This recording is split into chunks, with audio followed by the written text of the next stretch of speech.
solar mini-grids have turned from small pilots to an electrification wave. We were there when mini-grid regulation was established. When financial transactions were closed, we saw new technology thrive and companies fail.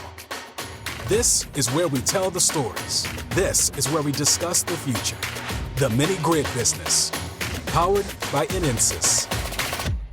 Hello, this is Nico. Welcome to this episode on interconnected mini-grids. Interconnected mini-grids are mini-grids that have a connection to the main grid, but can work independently from the main grid when necessary. Interconnected mini-grids come with their own set of challenges and opportunities, which we are discussing today with Aaron Cheng from PowerGen, one of the first interconnected mini-grid operators in Africa, and Chris Greacen, who had recently published a book about the subject. Aaron Cheng is the CEO of PowerGen Renewable Energy. PowerGen is a leading renewable energy company in sub-Saharan Africa and is currently serving more than 250,000 people with clean and reliable power. Chris Greacen is an independent consultant helping governments and multilateral development agencies to develop regulatory frameworks and programs to scale up the deployment of mini-grids for energy access. Chris, you and I know each other for many years and have worked together in various assignments. Together with Bernard Tenenbaum and Ashish Shrestha, Chris recently co-authored the SMAP book, Mini-Grid Solutions for Underserved Customers, and he was also a lead co-author of SMAP's Mini-Grids for Half a Billion People handbook. Of course, you will find the download links for these books on the show notes.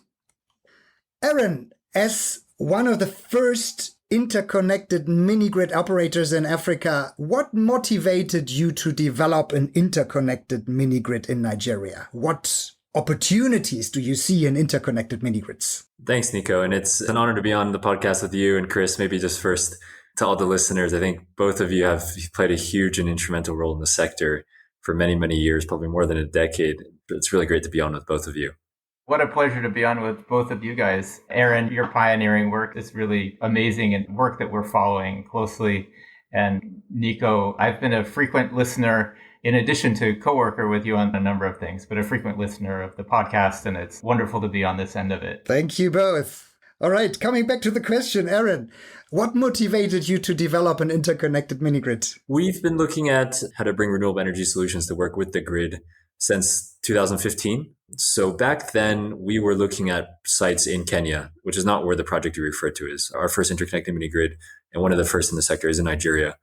But we're looking at this concept of interconnected mini-grids or grid interconnected systems for a long time, integrated utility concepts, because there is a lot of grid infrastructure across sub-Saharan Africa. But typically, the reliability, the power supply, the technical quality is a big challenge. So you have a lot of communities all across sub-Saharan Africa that are either very close to a grid connection, less than a kilometer away, especially in a country like Kenya, where a lot of quote unquote off-grid communities are actually very close to a grid. Or in Nigeria, you have a lot of communities that have the grid and have grid network, but have very poor hours of service, maybe 1, 2, 3 hours, even only 6 hours a day, or have not had any supply come through the lines for years. So we've been looking at this concept, how can you create this win-win, so to speak, between the off-grid and the on-grid sectors? How can we bring those together?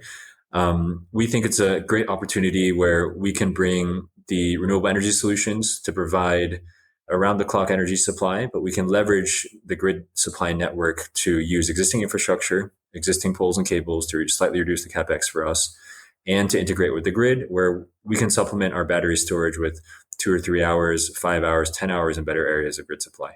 So ultimately, we can bring down the overall cost of energy. We can be a credible off-taker for the utility, and we can provide reliable electricity for our customers. Semi-urban or urban areas in most cases, right? Interconnected mini-grids. So therefore, I guess the capability of customers to pay more for electricity, to consume more, the demand for energy is probably higher than in isolated mini-grids. You don't need to start from scratch because people have the appliances. Their everyday living is already focused on using electricity services, they often use large televisions, microwaves, vacuum cleaners, all these kind of things that a usual urban household would use, which you would not find in a newly electrified village in rural areas. Is that assumption correct? Did you find that in your first mini grid in Nigeria? We have found that in our first mini grid in Nigeria, but it really depends on your reference point, I think, the country. Because, for example, in a market like the DRC or in a market like Chad, you have cities that are off grid. You have complete cities of hundreds and thousands of millions of people that are off grid. Sure. But those people who are quote unquote off grid all use diesel generators and all have appliances and all have relatively good income levels. Mm-hmm. So the comparison of off grid and on grid really depends on the country demographics. Traditionally, the off grid communities are associated with the rural and low income, which is true in a lot of markets, but not necessarily in all. But what you are saying is true at our site in Nigeria. So we have found that demand is extremely high. People have been craving electricity. This particular site had grid infrastructure, but did not have grid supply for 10 years before we came. So at some point, the main utility, because they're unable to service, because they lacked a grid supply to service that community, because they weren't having the proper ATC&C loss levels, average technical, commercial, and collection loss levels to make that community worthwhile. And because they have much bigger issues in tier 1 areas, industrial areas, prime residential areas, big cities, they basically cut off supply to this county capital. It's a local government authority capital in Nigeria, which is basically a county capital. So this community was craving power for a long time. I think a lot of people do have the appliances, like you said. And we've actually seen that demand at this community is about 10 times the average of the demand of rural mini grids as measured by AMDA a couple of years ago. Wow. Yeah. Wow, that's finally an interesting business case, isn't it? I have a question to add actually to that. So because these are often in peri-urban or urban areas, is it also the case that demand might just grow a lot more quickly than even you expect? We talked with developers of the Mokoloki grid, and that was also an interconnected mini grid, or the plan was for it to be. And initially it was a town of 250 customers. And as soon as this was up and running, it quickly grew to 400 customers. And because you're in a peri-urban or urban area, as soon as there's a reliable electricity supply, people really flock to the communities because they want to live there. Yeah, and I think that site was done by Niotropical in Nigeria, and to their credit, I think they were the very, very first ones in Nigeria, so big credit to them. We've seen similar as well. We initially anticipated about 2,000 customers. We've now have an additional 1,000 customers who want to connect to the grid. And our demand that we're seeing today is about 2 times what we had forecasted. It's 2 times what we had thought we would get, which itself was already much higher than traditional rural mini grids. So yeah, the demand is immense, and it's actually created a challenge for us because our power system wasn't sized for that. And so we need to do a phase 2 expansion, but it's a different type of challenge than maybe some of the traditional mini grid challenges. It's a good challenge. Good challenge to have. Probably completely different type of business model, right? Where in isolated mini grids, you continuously try to increase the demand with measures that are completely out of range of what you should do as an electricity supplier.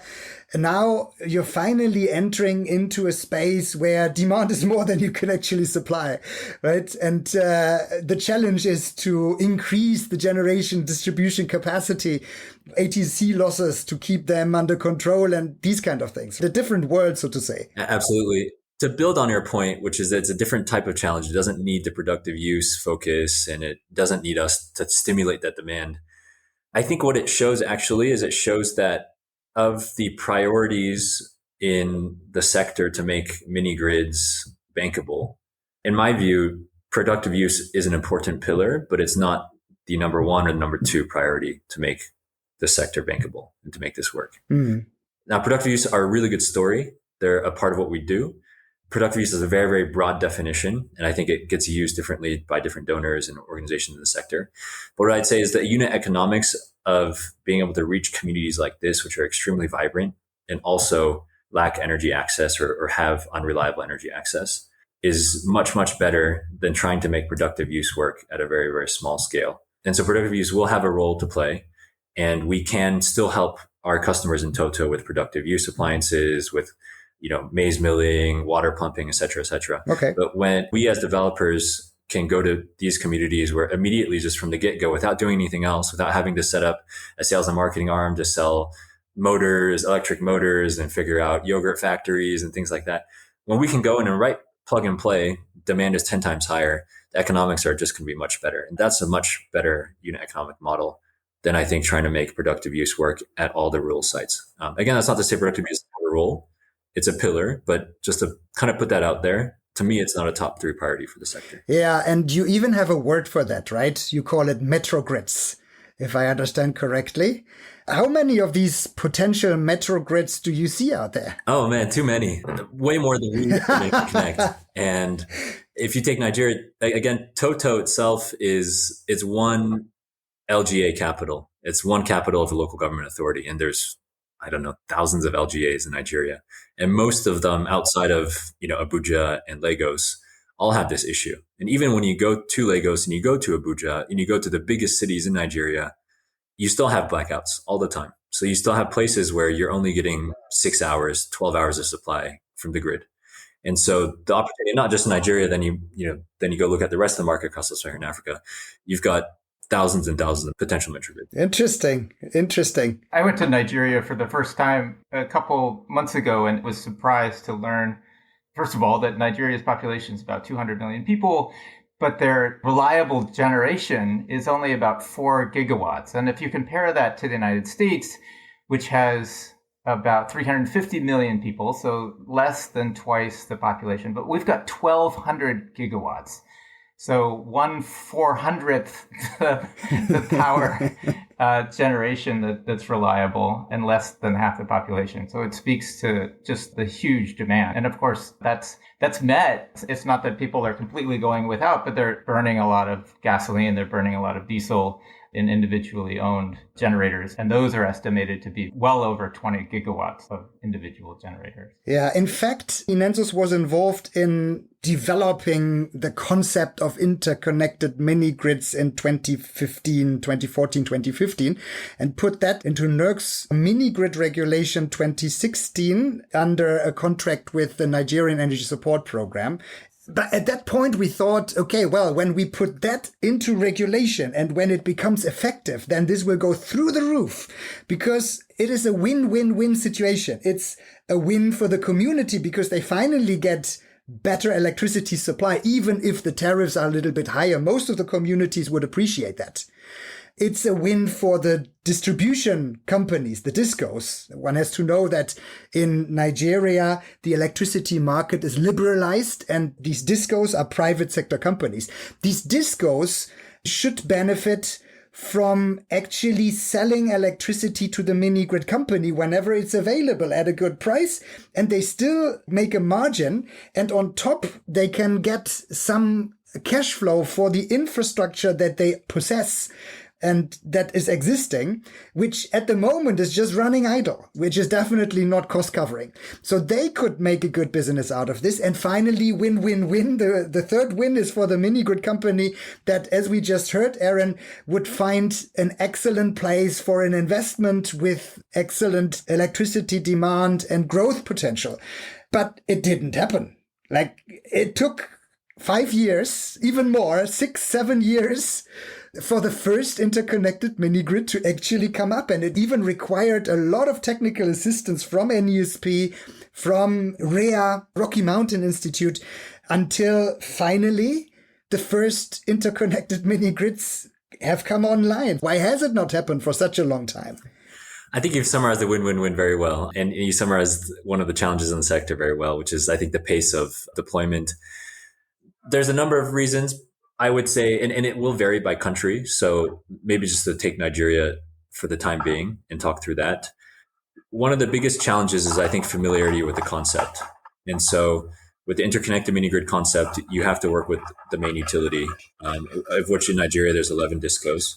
And so getting the utility counterpart comfortable with that concept and comfortable with the risk, the financial win-win that you're bringing to the disco or the utility is something that's taken a long time in Nigeria.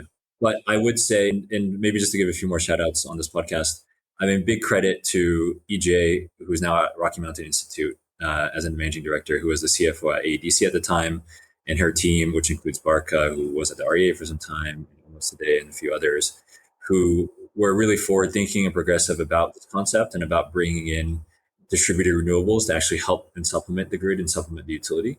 And so without those forward thinkers and without people like you guys who have helped set up the regulations, we probably wouldn't be here. But I think as a result of a lot of that hard groundwork done by innovators, right now the discos are really opening up to this concept. So you may have seen in the news recently, but I think last week or 2 weeks ago, KEDCO, which is Kano Electricity Distribution Company based up in the northern part of Nigeria, awarded 41 sites to 31 companies, of which PowerGen's lucky enough and grateful to be one. And so you're seeing more and more discos actually take this approach where they're using distributed renewable energy companies to help them provide better energy access to these different areas and increase their revenue in those areas as well. I think it's an adoption challenge. There's other challenges around financing, which is a different topic. That's probably our biggest sectoral challenge overall. But I think adoption and understanding from the main utility counterpart has been the biggest issue in Nigeria. All right. Chris, do you want to summarize for our audience what the difference is between an interconnected mini-grid and an isolated mini-grid from a regulatory and administrative process perspective? Sure. Yeah, and maybe I'll also build on what Aaron was saying a little bit. When we started on what would become the mini-grid solutions for underserved customers book in 2021, we had started to hear word of some of these interconnected mini-grids, but there just weren't really that many examples. And so we broadened the book to also include undergrid mini-grids, which are not connected with the utility power, but they're often running, across the street or under the utility power, but providing electricity service similarly to customers that don't have reliable service from the main utility. But it seems like it's going from a market that really had very few examples in 2021 when we started to something that's really booming, as Aaron mentioned. In a lot of ways, I think the regulatory aspects are still being worked out country by country. But in general, I think we can say that, first of all, they share all the regulatory requirements that regular isolated mini-grids have, which is like, what are the allowed retail tariffs to charge customers? What are the requirements for a license? What's the license duration? What's the quality of service, of electrical service that needs to be provided to customers? And then in addition, there's all these issues that come with the interface between the utility and the mini-grid. So if the mini-grid is using the incumbent utility's wires and poles to distribute electricity, how does the utility get compensated for that? What if the developer needs to invest to improve the quality of those poles and wires? Because that's often an issue. In Nigeria, many of the utilities are insolvent, and so they haven't had the resources to invest in poles and wires and keeping things up to the quality that's needed to deliver quality electricity. Questions about what would be the electrical thresholds, like the frequency or voltage deviations that would require disconnection if these mini grids were synchronized with the main grid. What's the tariff for electricity if it's being purchased at wholesale from the incumbent utility by the mini grid developer? And can the mini grid sell electricity back to the utility? That's not something we're seeing a lot of now, but tariff levels for that. And then questions about what would happen if and when a distribution utility takes back the subconcession from the developer. And I guess similarly, like the administrative aspects are also more complicated because they're involving the utility as well as customers. And in Nigeria, as I mentioned, many of these distribution utilities are insolvent, and so steps are taken to avoid having the money that customers pay pass through these insolvent utilities and rather be collected by the mini grid or some kind of third party that can then pay the mini grid developer, and payments, if they're called for, are paid to the distribution utility. So one really interesting future state of this is that bilateral exchange between the distributed renewable energy resource and the grid. And I think that's what's really exciting about this as well, is we're building future-proof infrastructure that in the long term, similar to residential solar in the US or the way renewable energy might work in other markets, is actually you have a bidirectional flow of energy between the solar battery system that's distributed and the main grid. So we can be buying power from the utility today, which is what we do. But in the future, we can also be selling power back, and we can be providing additional generation supply when needed on the main grid. And then you can even think about dynamic pricing and demand optimization. And there's just lots of really cool things I think you can do in the long run. And we're building a lot of that future-proof infrastructure for Africa today. That's true. But what I hear from you now is that you're not doing that yet, right? So you're not feeding back into the main grid. Why is that? That's right. So today we're monodirectional because the demand is in the community. And so we're utilizing the grid to reduce the battery supply and the battery sizing that we need. So for us, it's all about how can we get the lowest levelized cost of energy or the lowest LCOE possible. And providing grid supply as part of the base load instead of using batteries helps do that, helps reduce the tariff. The other component of that is that at the moment, it's very difficult to work with some of the utilities as off-takers because of their credit risk profile. So it's much better that we collect the money from the consumers and we're buying power from the utilities as opposed to vice versa. I see. Okay, interesting. Good. Aaron, how easy or difficult is it to develop an interconnected mini-grid? Think of the valuation of the existing infrastructure or coming to an agreement with a disco. Like, I could imagine that there are some hurdles that need to be overcome. It's challenging, especially because the first one was one of the early interconnected mini grids in the sector and the first one under the REA program, under the Nigerian Electrification Project. So it's a big education and learning curve. Oftentimes utilities are also large bureaucratic organizations, and also on the regulatory side, there's been some amazing work done by both of you and many others in the sector, but it is still, the implementation of the regulation is still often new for the regulator themselves. So those, I'd say, are the biggest hurdles. Raising financing in this sector is also very difficult. It has been a big challenge, I think, for many of our peers and ourselves in this sector. So it's not easy. I think the hardest parts are past us, and I think the sector is really opening up in a big way. You've got discos looking at working with private developers, and you've got utilities in other markets working with private developers in a much, much bigger scale than before. So the learning curve has kind of passed, and I think it'll get a lot faster and easier now. But it's not easy. It's not easy. And it seems, in my understanding, that there's a couple of utilities in Nigeria in particular that have really been pioneers on this. AEDC, the Abuja Electricity Distribution Company in particular. And also shout out to RMI again, that they've had embedded advisors in these utilities that are helping them think through these issues and really cultivate this kind of win-win-win mindset and realize that there's revenue opportunities for these utilities in this business model. Can help take customers off of their books that they're unable to serve and get revenues by leasing those lines to the mini-grid developers and have happier customers. And then I guess also in Nigeria, there's the change in the Band A tariffs, the tariffs for the customers that get the 20 to 24 hours of electricity. So if they can calve off some of their customers they know they can't serve, then they can focus their attention on the ones that they can serve and get those up to those levels of reliability and then collect higher tariffs. Exactly. Chris, we have talked about Nigeria as a market for now. Nigeria, as we already said, is a liberalized market. There are other liberalized markets in the world, but there are also national utilities. Where do you think this Nigerian concept of interconnected mini-grids may find new applications in the world, not only in Africa, but maybe also in Asia or South America? Do you see any great opportunities which mini-grid companies should look at? Yeah, and I think it's not just a Nigerian concept.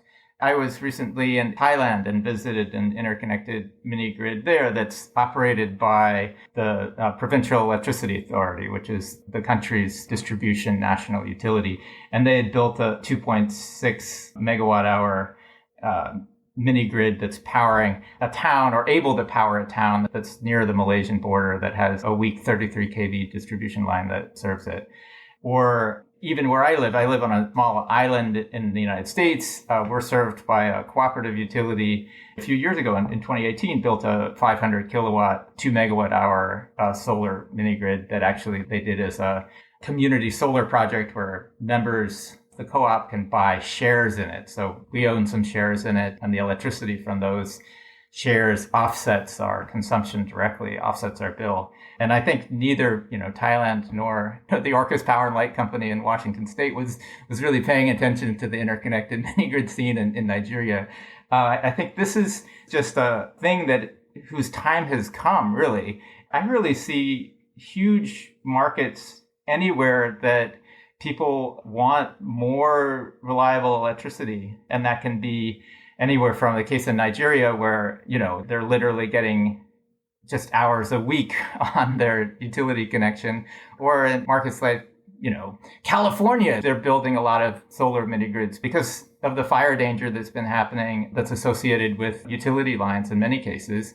California utilities are having to do load shedding to avoid their liability for fires that they've been starting. And so these mini grids are providing local power. I feel like it's a vast market that's really going to be able to take off really everywhere, especially as these relentless cost declines in solar panels and batteries continue. And what you're saying is that it's almost independent on the national electricity system, so to say, whether it's liberalized or a national utility.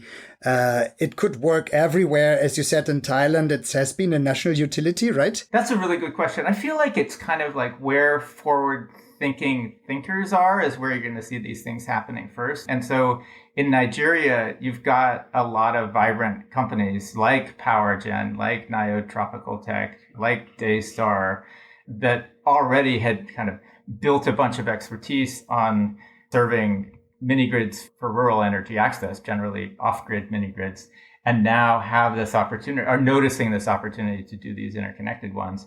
I think in Thailand, the Provincial Electricity Authority has engineering teams that are also interested in watching the technology, and they have the resources to be able to do this. But I think it's where the innovators lie, which is generally going to be where there's scrappy private sector companies that are doing this, but not exclusively. I mean, I think there are cases where you've got national utilities or co-ops that are forward-thinking and progressive and activist on this, and they're able to reap some of the early benefits of this. Okay, Chris, let's talk about India briefly, because they have similar issues. They have distribution networks that are not being operated properly. People are not receiving electricity reliably. But they found a different solution there, right? Yeah, and that was something that we, as I mentioned in our book, when we started looking at this, we were initially going to do just interconnected mini grids and then broadened it to be mini grids for underserved customers. And two of the main case studies that we looked at were in India. The other three were in Nigeria. And the two case studies, Husk Power and Tata Renewable Microgrids, were both building undergrid mini grids. And I think in part, this is a consequence of the Indian regulatory regime where mini grids that are below a certain size threshold that also don't have any interaction with the utility have a lot less licensing requirements. And so these developers just said, well, we know there's customers that really want reliable electricity. We know that these incumbent distribution companies are really not providing it. We see a market there. We don't want to deal with these utilities because they're a headache. We also would rather avoid having to go through the regulatory process. Let's just build these things out. And so they have built over 600 collectively, or at least had when we were typing up the pages of the book, which was kind of 2022, 2023-ish, probably considerably more. Tata, I think, has a target of 10,000 of these microgrids, and Husk Power has a similar target. And Husk, because they're building at scale, Husk in particular has really driven the cost down, where they're able to deliver electricity to these customers at less now than 25 cents a kilowatt hour on a levelized cost of energy. Yeah, undergrid mini-grid means that you basically build parallel infrastructure to the existing distribution network, right? You have two parallel distribution networks connecting to the same customer. One is the national grid and the other one is the mini grid. Isn't that a waste of money after all? It is inefficient. It's not the way you would design it from the beginning. And like you're saying, yeah, at an individual household level, people are making a choice. Like, oh, the national grid is on. They sell electricity a little bit cheaper. We'll use that. And then grid is off. Let's switch over. And then so they have 2 meters and 2 sets of wiring within their house or a transfer switch. Not the way that you would do it if you were designing it from the ground up, but it's an arrangement that has ended up being built out in India because of the particularities of the situation. Yeah. Aaron, we just said that interconnected mini grids can be quite profitable because demand is high, demand growth may be high, distribution network infrastructure may be existing already. Do interconnected mini grids require grant funding? So that, to me, the question on grant funding really depends on what tariff you want to charge, what tariff you want to set. True. And I think this is a really important evolution the sector hopefully makes. And I've heard a lot more developers speak in this way in the last couple of years, which is really promising. I think as a sector, we should be coming together and setting the tariff as an input.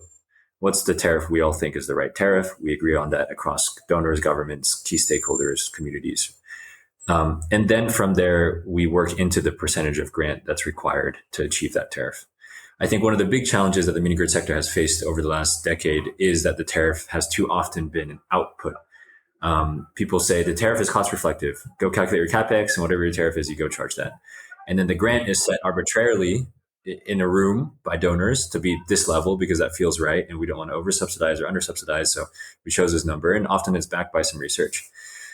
And then go set the tariff for whatever results. But then what happens then is politicians, governments, communities are often discontent with the tariff. And so I think what's much better is we agree on the tariff, then we calculate the grant required to achieve it. We would like to hit a lower tariff than we are today. Just to be very open, we're in the 30 to 35 cent range on a US dollar basis. We'd like to be lower than that. We'd like to be probably more in the 20 to 25 cent range, if not lower than that, because that's ultimately long-term what governments want to see in terms of the cost of energy to their customers.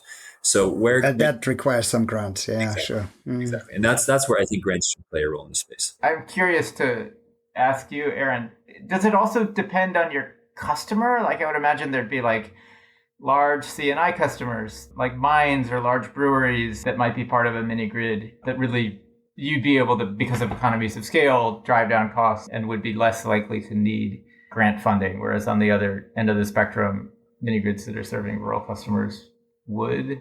How does that fit into your idea of kind of like agreeing on a tariff? Yeah, I guess we'd have to look at the overall blended tariff is one way to look at it from thinking about how do you calculate the grant to get to your average tariff. But we do have segmented tariffs. We do daytime, nighttime tariffs at a number of our sites, and we do at times have a different business tariff or an HD or a high demand or maximum demand type tariff for our customers. So we do that because that's what makes the most economical sense at times, and that's what also makes the most sense with the customer. How to do that in the most accurate, financial model or economic theory way when you apply the grant, I think there's a number of different ways that you could do it, but the simplest way is just to look at the weighted average tariff. You could look at applying the grant in different ways to different segments of the communities, but it might get a bit complicated that way. In Nigeria, under the new DARES program, there will be $100 million in World Bank IDA funding for interconnected mini grids using a minimum subsidy tender approach. And the minimum subsidy tender is a competitive reverse auction where projects that are pre-selected by the REA, by the Rural Energy Agency, applications bid, and whoever has a technically feasible, sound project and also proposes the least amount of subsidy wins. And so I think it'll be interesting to see if other countries adopt similar programs for interconnected mini grids, which will just further, I think, hasten their deployment. If I might put out something slightly controversial as well. So in the Nigerian electrification project, which is the first big World Bank Nigerian government project launched in, I think, 2017, 2018, there was a minimum subsidy tender component to it. And there's also a rolling kind of more organic performance-based grants where companies brought sites and they brought projects. And actually to this date, I don't think any of the minimum subsidy tender funds have been signed or even dispersed. And so there's a huge challenge in this sector where tenders are set up and they take 5 years, 10 years for anything to happen. So I think we have to be careful as a sector because a lot of the tenders that have come through have had many, many administrative and bureaucratic issues, for one. And the MST in the original program is an example of that because nothing's happened for 5 years, 6 years. The second thing is I think we have to be very careful about this reverse auction concept. The idea is to put pressure on the price and the tariff to get the lowest possible bid. And I think that works in a mature market for a known, standardized, or commoditized piece of infrastructure or product. So if you're building an airport and there's only one airport that's going to be built and the engineering design is pretty known, the type of materials to be used is pretty known, I think that makes sense because you're trying to drive down something that's already standardized. But the reality with mini grids is that there's a huge learning curve that we're all going through right now as a sector. Most of the mini grids to date haven't been bankable. So the pressure should not actually be on to reduce the tariff because that's only going to put more pressure on the financial sustainability of mini grids. I actually think the focus should instead be on figuring out the right level of grant to get to the tariff that's required, that we all agree on, to actually focus on economic sustainability. We actually need mini grids to be highly profitable. Right now, most mini grids and many of the mini grid companies have unfortunately suffered major financial crises. A lot of our peers are no longer around. We actually need the financial returns to be highly, highly profitable. That's what will encourage and get this sector to grow at scale. And then in 5 years, we can then look at reverse auction type programs to then drive down the tariff. Yeah, what you earlier said, Aaron, that we should set the tariff first and adjust the grant accordingly. I think that is, Chris, that is what we are actually recommending for quite some time now, for the last, 7, 8 years or so. And only now governments and regulators and RARES are starting to listen to this kind of recommendation, because so far tariffs have always been very sensitive. And even RARES, they didn't want to touch it because they said, well, as soon as we propose a tariff, then we overrule the regulator. Or we put ourselves out to public controversial discussion about why are people in rural areas paying more than people in urban areas? Why does REA want to increase the tariff? Can't the government act in a different manner to support the people in our country better? That is the discussion they want to avoid. So, but now finally, I think an understanding is developing that the tariff is the basis for a grant level calculation. And therefore, we are currently undergoing these kind of exercises. Aaron, mini grids are long-term investments, right? Usually you need 20, 30, 40, 50 years, like very long. Like 10 is usually not enough. 15 is usually not enough.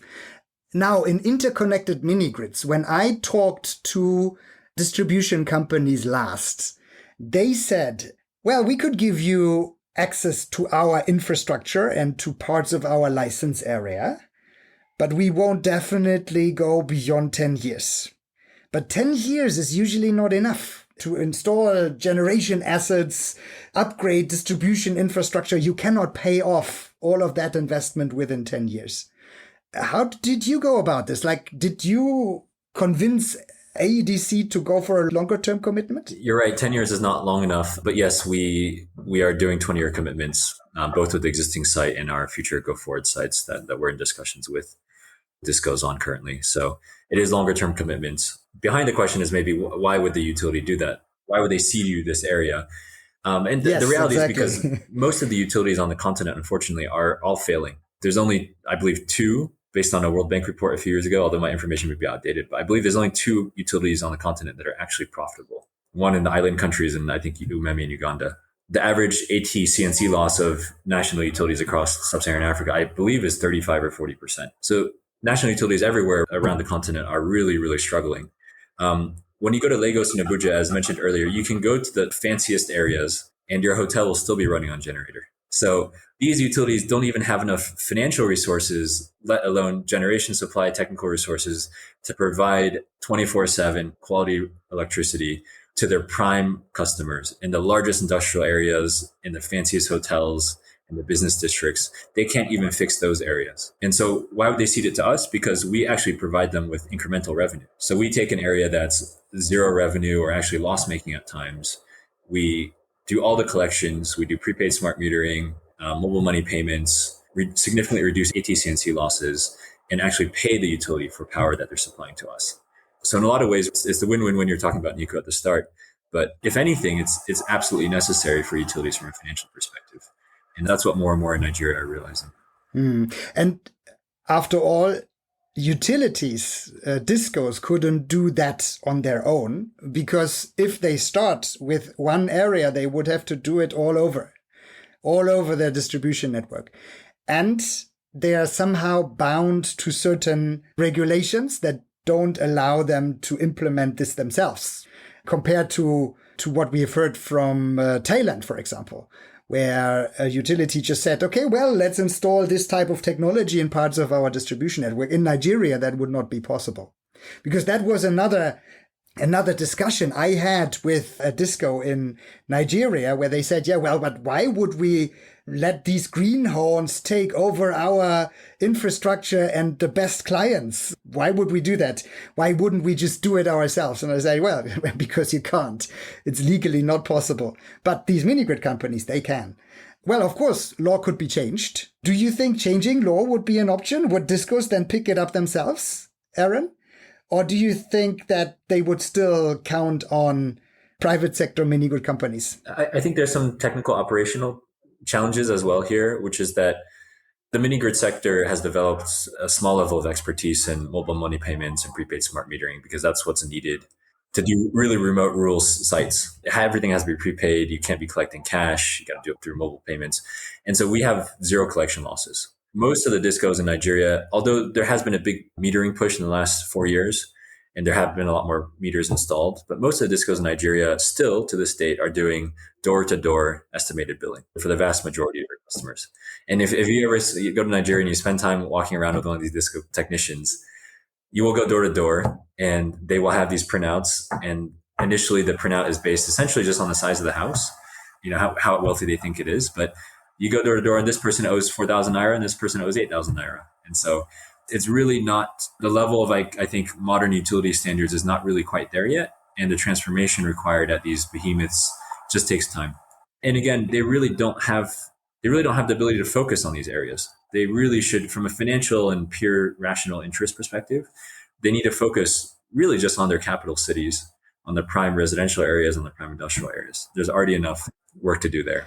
What role did the regulator NERC play in developing this interconnected mini grid? I think they've played an important role, although not as active in some ways.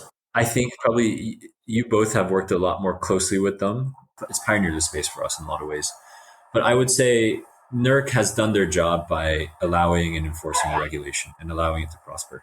But NERC at the moment, and they could be in the future, but at the moment, they're not necessarily driving the innovation, but they're allowing the innovation to occur, which is really important. I see. Mm-hmm. Well, but that is basically their role, right? They set the rules and then they wait for the rules to basically unfold their power.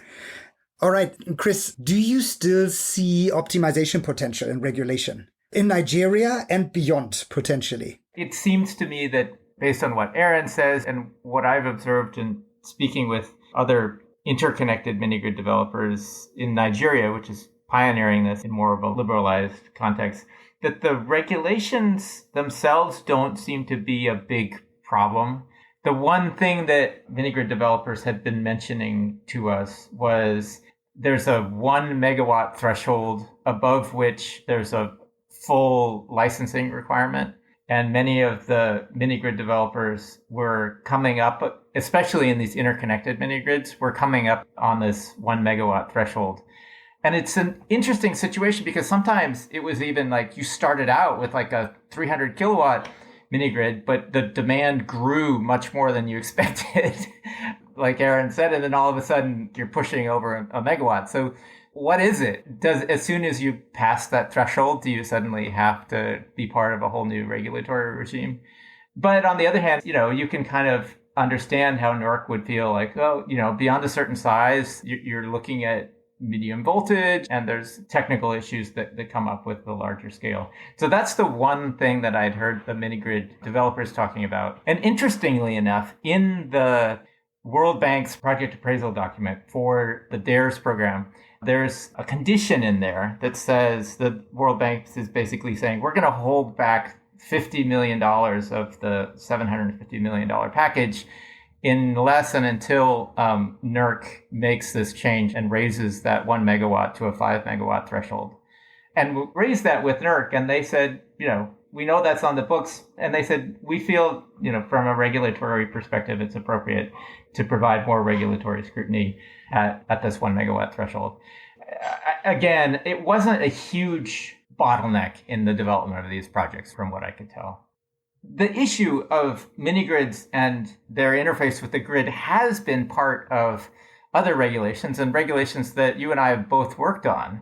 It was initially part of the Tanzanian regulations, then the Ethiopian regulations that you and I worked on, and Myanmar regulations. But it was interesting. It was more in the context of what happens when you have an isolated mini-grid and the grid expands more quickly in a particular direction than is expected because distribution utilities, their decisions to expand to particular communities is often a bit unpredictable and driven by local politics. What happens when this mini grid arrives, and how can we give comfort to the mini grid developer that this distribution utility is not going to take over their customers and charge a lower tariff? And in that case, there were provisions for, okay, you could become a franchisee and resell electricity at retail tariffs that you purchase at wholesale from the national utility, or you could sell electricity back, or as was the case in also the Nigerian regulations that Enensis pioneered, this model of the utility buying out the assets plus an additional fee that represented the revenues for the first year. And I think in practice, we haven't seen those regulations, in my understanding, really tested, because just having those on the books have kind of kept those interactions from happening. But there haven't been a lot of, with the exception, I think, of the regulations in Nigeria that you guys worked on, regulatory frameworks that really address this question of mini grids that are interconnected from day one. And in some ways, that's an interesting blank space, because you are seeing these interconnected mini grids from day one happening in the United States and Europe and other OECD countries.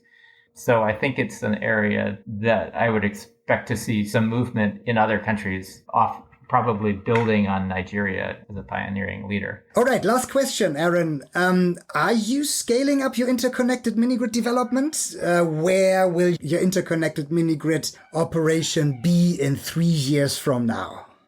Yes, we are. We'd love to scale it up. We have ambitious goals, and let's see if we can achieve them. But we'd love to get to 50 megawatts of interconnected mini grids across multiple markets. One thing I will say is I think the opportunity of interconnected mini grids really touches on the future of how the energy system in Africa can look. The interconnected mini grid market should not just be restricted to small peri-urban towns. But again, let's take Abuja Electricity Company as an example. In Nigeria, they serve Abuja, which is the federal capital territory, Niger State, Nasarawa State, and Kogi State. ADC doesn't have enough financial or technical resources even to fix Abuja itself. And so what will happen over time, if we and some of our peers in the sector are able to prove that we can take a county capital, a suburb, a larger suburb, and turn those around and provide 24/7 power, generate revenue for the discos, the direction this will ultimately move in is actually huge sub-concessions. So eventually, ADC, and they're already rumored to, will look at sub-concessioning this to a partner at an entire state or province level. That's, I think, the place that's really, really cool. So we're not there yet. PowerGen's not there yet. We'd love in 3 years to get 50 megawatts, but the long term in 10 or 20 years is actually to build regional utilities that have really low AT&C losses, that use modern technology that have come through the rural mini grid sector, but to manage it at scale across the continent. So that's where we'd love to move to over the next decade or two. All right. Chris, one final question to you. Interconnected mini grids are being tried in Nigeria, as we just said. Which other governments are or should be interested in deploying a similar approach? Let's specifically think of Africa. That's a good question. I mean, I think, as Aaron says, the conditions of insufficient power supply and utilities that are insolvent or financially failing is pretty common across Africa. And so I would think that the opportunities for this model that has been pioneered in Africa really makes sense in a lot of countries. Everything from the more wealthy countries like South Africa, which have had a lot of problems with load shedding, and all the way to poorer countries like Sierra Leone and Liberia that have even less reliable power supply. Thank you, Chris. Thanks a lot, Aaron. Let's hope that more and more interconnected mini grids are being built and that they stabilize the African and the electricity distribution systems all over the world. Thanks for being my guest today, and goodbye for now. Sure. Thank you both. It's a pleasure. Bye-bye. This episode of the Mini Grid Business has been brought to you by Enensis, your one-stop shop for sustainable mini grids. For more information on how to make mini grids work, visit our website, enensis.com, or contact us through the links in the show notes. The Mini Grid Business, powered by Enensis.